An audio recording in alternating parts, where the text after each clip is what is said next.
Don't be. This title is clickbait, I will admit that. But I do want to do a little bit of citizen social science first. So I'm going to ask you how many of you consider yourself fans of the artists I am about to name. A fan is, at minimum, you know their top hits. If they had a concert here that you could afford tomorrow, you would want to go. And you know their basic lore, their milestones. Fair? Okay. So how many of you would say you are fans of Blackpink? Show of hands. Blackpink. Oh, okay. Gay bar. Not what I was expecting. All right. Wow. Okay. Interesting. This is citizen social science. How about Diana Ross and the Supremes? Okay. Spice Girls.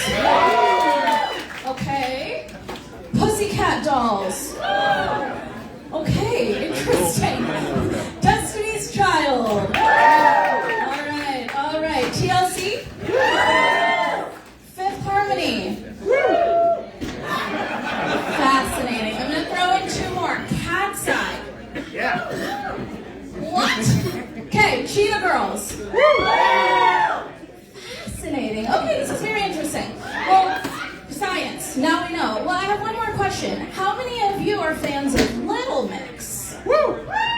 Right, I got 3 woos. How many of you, show of hands, how many of you have either never heard of Little Mix or it's a vague recollection in this moment? Excellent. Perfect. My thesis stands. This is Little Mix. Would it surprise any of you to know that Little... Okay, I have too many notes. I have a clicker at this. I just need to get better at presenting. Would it surprise any of you to know that Little Mix is the 3rd best-selling girl band in history behind the Supremes and the Spice Girls? Would that surprise anyone?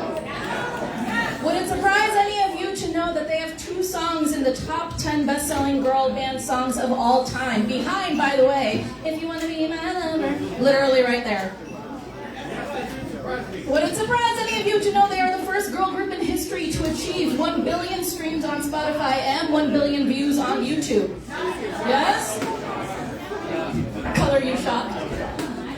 Would it surprise any of you to know they are currently still the 2nd most streamed girl group on Spotify behind only Blackpink? Yes, more than the Spice Girls, more than Cat's Eye, more than several other groups I named that not a lot of you knew. I was a little surprised about that. So the question before us, my thesis today, is really, how does that happen? Well, in order to get there, I do need to give you all a little crash course. These are members of Little Mix. That is Perry Edwards. Does that name ring a bell for anyone? Woo. Any One Direction fans here? Any Directioners? Yes, right. This is Zayn of One Direction's ex-girlfriend, who he was engaged to, and then he broke it off with. We'll talk about that later. This is Leanne Pinnock. If you don't know Leanne, she was the first victim of everything we know about Nicki Minaj today. We will get to that later.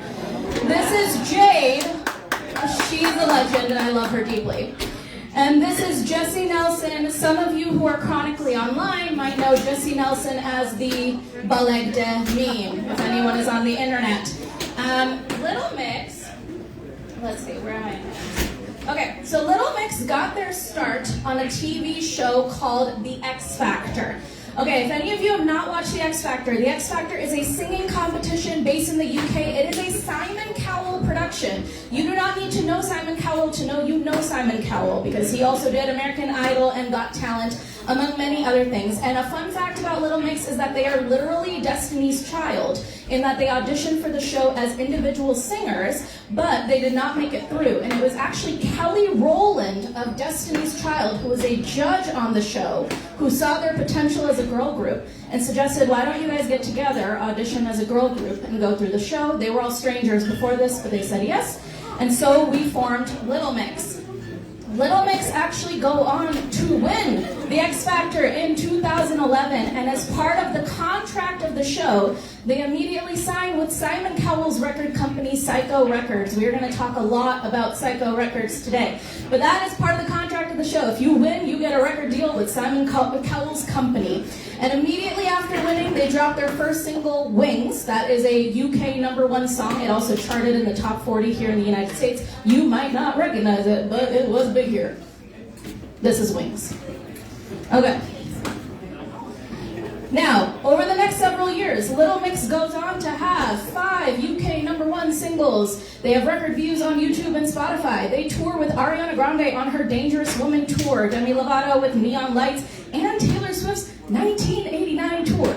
That might surprise you, again, given that we haven't heard of them. They do release 6 studio albums, they headline 7 world tours, and they have features from the likes of Jason Derulo, Missy Elliott, Sean Paul, David Guetta, several other people we will talk about later. So again, it poses the question, why have you never heard of Little Mix, especially if you have heard of the Spice Girls?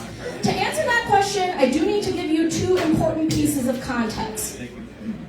The first is that Little Mix was the first big girl group of the 2010s. This is before the globalization of K-pop. So K-pop was big in the spaces that it was in, but had not yet globalized to that level. And so a lot of people's context for girl groups was the girl groups of the 90s and the 2000s, like the Spice Girls, Pussycat Dolls, and Destiny's Child. And while these are lovely groups we are big fans of, they did have a reputation for having a clear it girl who goes on to have a fantastic solo career. In case any of you do not know, that is Posh Spice, aka Victoria Beckham, that is Nicole Scherzinger, and that is, of course, the Beyonce, the star. Okay? The second important piece of context to know is that the year before Little Mix won X Factor, there was a different group of people who auditioned for that show as individual singers. They did not make it through. They were not good singers. But somebody else that was a judge on that show saw their potential. Actually, Nicole Scherzinger of the Pussycat Dolls saw their potential, Frankenstein them as a group. That group made it pretty far, but got 3rd place on X Factor. That group, of course, is One Direction, which ended up being the biggest boy band by sales. You don't have to love the fact, but it's a fact. The biggest boy band by sales since the Beatles. Okay, they got 3rd place, but Simon Cowell saw their potential, so he signed them to Psycho Records. Okay, now Moneybags Cowell sees Little Mix, sees One Direction, eyes are gleaming green. So he goes, let's take it back to America. Let's try X Factor in the United States. So we have the first season of X Factor USA in 2012, and we see another group form, another group of individual singers who we saw potential with as a group, another group that came in 3rd. You guessed it, it is Fifth Harmony. You don't have to know Fifth Harmony to know you know their songs. It's when they are not doing construction on that one construction site. That's them. Fifth Harmony also came in 3rd place, also see potential from Simon Cowell and signed to Psycho Records. Now this is Simon Cowell. How many of you know Simon Cowell? Show of hands. Recognize him. Okay. Right. Oh, okay. You're way ahead of me. Great. We know our thesis. Excellent. Yes. In case anyone doesn't know, Simon Cowell has a reputation as a hit maker, for better or for worse. This is 2001 American Idol. He brought us the American Idol, the great Kelly Clarkson, and he has made incredible talents throughout the early 2000s through American Idol. Many of these people, by the way, did not even win American Idol, but as long as Simon saw their potential, he signed them and he made them hit makers. What's interesting about this experience for a lot of people overall is that over time, Simon builds his reputation as, if you're not a Nepo baby, you want to be a star, you want fame, you want money, you're a singer, kind of your only in are these reality competitions. There's really no other way to make it big, and really, ultimately, that ends up being Simon Cowell.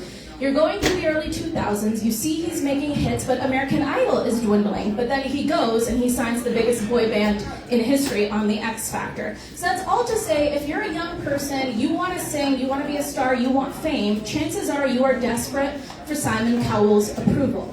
And with desperation comes exploitation. Again, it sounds like a lot of you are way ahead of me, but a thing that has become very known over the last 25 years is that if you have worked with Simon Cowell, from the Kelly Clarksons, Carrie Underwoods, J Huds, all the way to One Direction, Fifth Harmony, etc., chances are you know that there is a record of exploitation and especially of control. These are quotes from Lauren from Fifth Harmony saying, "We're doing effing labor every day and we see nothing."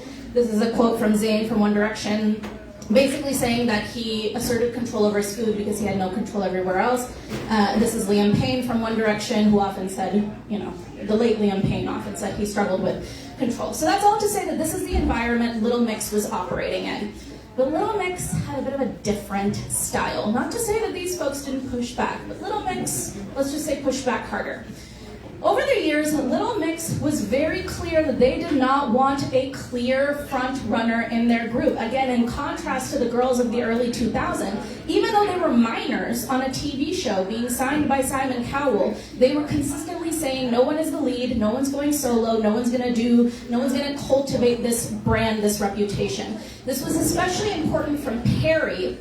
Perry was the one they definitely, blonde girl who dated Zayn, was the one they definitely wanted to make the front runner, the one who was going to go and have this solo career. But she stuck in solidarity with the rest of the girls, always denying solo features, always denying extra time on the songs. And this was a really important posture that they adopted amongst each other. These are, by the way, 17 to 22-year-old girls, which is amazing. But they also maintained that posture with other women. There was a lot of comparison between them and the Spice Girls, because at this stage they are breaking the Spice Girls' records in the UK. But over and over they denied that. And same with Fifth Harmony, who was their foil in the United States. In fact, we have an example. Little Mix was the first all-girl group in history to win the Brit Award for Best Group. That was an award that began 43 years before this. The first people to win the award was the Beatles, by the way, and it had always been won by either all-male or mixed-gender groups. When they won it, they credited the Spice Girls, Sugar Babes, All Saints, Girls Aloud, and many other girl groups that came before them. Same with Fifth Harmony. They consistently said they loved Fifth Harmony, they loved their presentations, they thought they were talented musicians. Again, a stark contrast to what we had seen before. All right. What next? All right. This posture also reflected in what they wanted for their artistry and their brand. Unsurprisingly, if they're feminists towards each other, they wanted feminism in their music. So they were very consistent that they wanted to write their own songs. In fact, they argued that they wanted to write their very first song, Wings, that went to #1. They wanted feminism in all their music. This is from their song Joan of Arc, but this is a theme in all of their music, which is that they're big girl power group. They also were really committed to the LGBT community far before, by the way, that was very mainstream. They really wanted LGBT solidarity in their music. And as time went on, their posture towards this became consistent, and it was tense, and it was hostile. So that all culminates into their 5th studio album, LM5. LM5, released, I believe, in 2018. There was a dispute with the label. The label wanted a song, this is a still from the music video, the song is called Woman Like Me, to be the lead single. A fun fact about Woman Like Me is it written by Ed Sheeran, who is famously not a woman, okay? And that's fine, I'm sure Ed has interesting things to say, but I think on Woman Like Me, it's not one of them. Little Mix wanted a different song called Strip to be the lead single. So the label went and got Nicki Minaj to be the feature on this song. Nicki Minaj, this is, by the way, before we knew everything we know about her now. Okay. Nicki Minaj ends up being their biggest feature to date, so that cements Woman Like Me as their lead single, but this turns into a big enough dispute with the label that the label drops them. Simon Cowell drops them and openly calls them frustrating and embarrassing, along with selfish, among many other things. Okay, this was not an anomaly. This has been a year's worth of cultivation. For example, this is a still from a song called, what is this song called? Love Me or Leave Me? No, a different one. I'll remember it in a second. Anyway, this song is an anthem to the LGBT community. It is written as a story of queer love. But the label decided that they wanted a feature from Jason Derulo. Now, Jason Derulo, I don't know about you, but it's not giving queer solidarity to me, and it would not surprise you to learn that his verse on the song was about having an affair and being a cheater, which they hated. So they just went and released, Secret Love Song, that's the song. Secret Love Song Part 2, which is the exact same song, just without Jason Derulo. We love Secret Love Song. If any of you are on TikTok, by the way, you might have heard this song recently without knowing it, because a performance of theirs has gone very viral, where they sing the song very beautifully. This continues to be a theme over the years. For example, when they win that Brit Award, Those are my notes. Oopsie! Spoiler alert! Well, while we do that, I'll just tell you the story. When they won that Brit Award as the best group, the first oh yes. No, this is still my presentation notes. That's okay, because I do need to see them, as you all have noticed. When they won the Brit Award for best group as the first... Oh, right.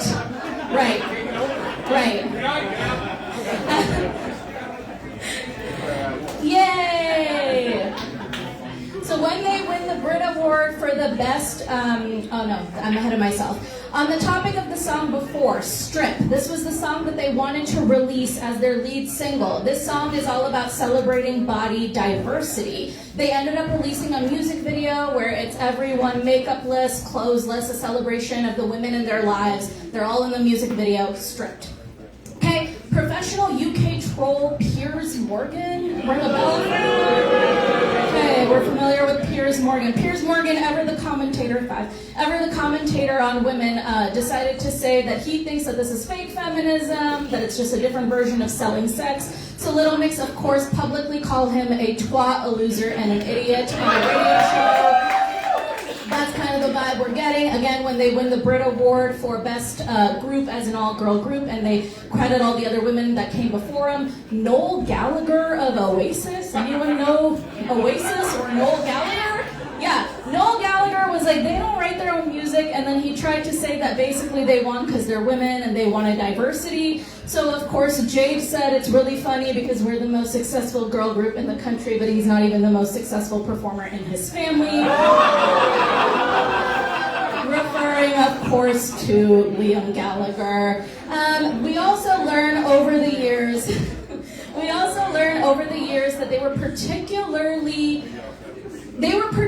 difficult with U.S. music executives and the asks of them. They were told to shut up and stop offering their input on the music and the visuals. They were also told to go flirt with music executives in the United States to get their airplay going. By the way, again, these are girls under the age of 23. So unsurprisingly, now Simon Cowell has One Direction, Fifth Harmony, and all the American Idols under his belt. He does not need difficult women, right? But difficult women are kind of my bread and butter, which is kind of the point of today's presentation. Once a girl group that was featured with Demi Lovato and Ariana Grande on American late night shows suddenly faded from American airstreams altogether. But nonetheless, they remained very defiant in their values. They never gave up on their values. One of the things that I really love about them is their deep friendship solidarity, something that I think especially right now we could use a lot more of. For example, when Perry did get broken up with by Zayn, tabloids, paparazzi really wanted a lot of time with her, so the Little Mix girls would always distract the paparazzi like this or interject in the middle of interviews. Or when Perry and Leanne both became pregnant, they did not want the public to know yet, so the rest of the girls wore baggy clothes in all their interviews without the rest of us knowing, which was a really sweet gesture. And in fact, in their very last album called Between Us, the primary single, which is called Between Us, is written as friendship vows to each other about how they will never let their friendship go. Isn't that so sweet? So I've answered the question for you, why you don't know Little Mix. I guess the real last question is, why should you care? Obviously, there's a deeper conversation here, an indictment of a heteropatriarchal, capitalist, mildly pedophilic system that punishes women for wanting bodily autonomy and opinions and human dignity. But I think there's a deeper thing here, which is that they're just really freaking great. This is one of my favorite music videos from them, an ode to bridesmaids called Kiss My Uh-Oh. Another one called Sweet Melody, which just... feel free to watch that. And the Confetti music video, where that is Perry, Leanne, and Jade in drag. By the way, also pregnant. We didn't know. Incredible. I love women, and if you want to love women with me so that when we have an American tour one day in the future, you can find my favorite performances and music videos on YouTube and my favorite songs on Spotify. All right, question! So, I know that they're not K-pop. Yes.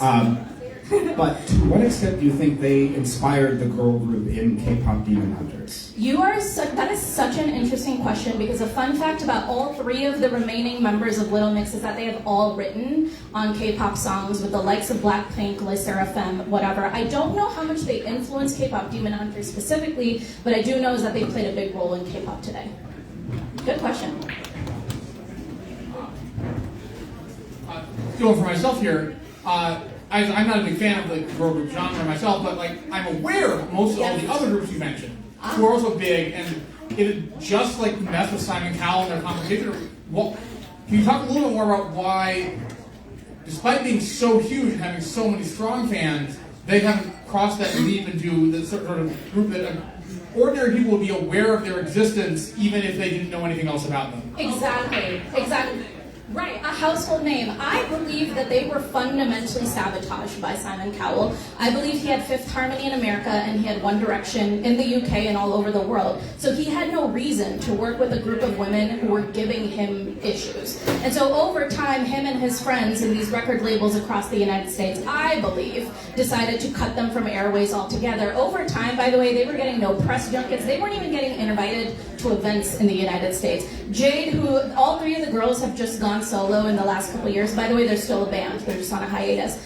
Jade just did her first American tour, and it's her first time in the United States in 10 years. So somebody didn't want them here, but they're making an effort. But yet, despite that, they're still successful. They're still selling all these things. What's the flip side? Why are they so successful despite all the sabotage? I believe that it is because of their incredible feminist solidarity and love for each other. If any of you, I know a lot of you are not fans of Cat's Eye, which didn't really surprise me, but we have observed recently that even Cat's Eye is not a friend group. They are co-workers. So it is really interesting to have a group of people who were put together who still quite literally like each other. You mentioned the three remaining Yes. members. What happened there? Thank you so much for asking. I'm so glad you asked. See, Jessie Nelson left Little Mix a couple of years ago, and in the spirit of Nerd Night, I am going to let you all do your own research on this, but what I will say is that Jessie Nelson's departure does indeed involve Nicki Minaj. It involves a very uncomfortable live in which Nicki Minaj chose to defend some questionable things with Jessie Nelson by her side, and that resulted in some distance between those girls. But actually, as recently as last month, we've been learning a lot about it because Jessie Nelson's music has not been doing well, so now she has a documentary, which is what they do. So I'll let you all Google Jessie Nelson, Nicki Minaj, and see what comes up. Kind of opposite of that. Let's talk about Jade. What are your thoughts on Jade's solo projects? Thank you so much for asking. If any of you don't know anything about Jade, she was the girly pop earlier. Where is she? This is Jade. Jade, I love all three of the girls. I will say Jade is admittedly my bias, and one thing I will say about Jade is that her premiere solo single is called Angel of My Dreams. It is all about Simon Cowell and Psycho Records. In fact, she talks very explicitly about selling her soul to a psycho as a double entendre. I encourage you to watch the music video. She has a guy playing Simon Cowell. It's very, very interesting. It's an incredible solo endeavor, and I just went to her concert in LA at the Hollywood Palladium. It was amazing. So, how do you think that their success might fare differently in the age of short-form content, like the 2020s versus the 2010s? Do you think they would have had a different fate? Or do you think like the music machine's too big for that? I think that is such a good question. I definitely think the virality of the TikTok era would have done them some service, but also part of the reason why this is what I'm nerding out about is that I used to be a political organizer, and now I'm doing whatever this is. I'm just organizing American support for Little Mix, because my hope is that when they do inevitably reunite, we get an American tour, and I see all of you there at that concert. So, thank you all so much. I really appreciate it. We are going to take about a 15-minute break here, leading up to the half.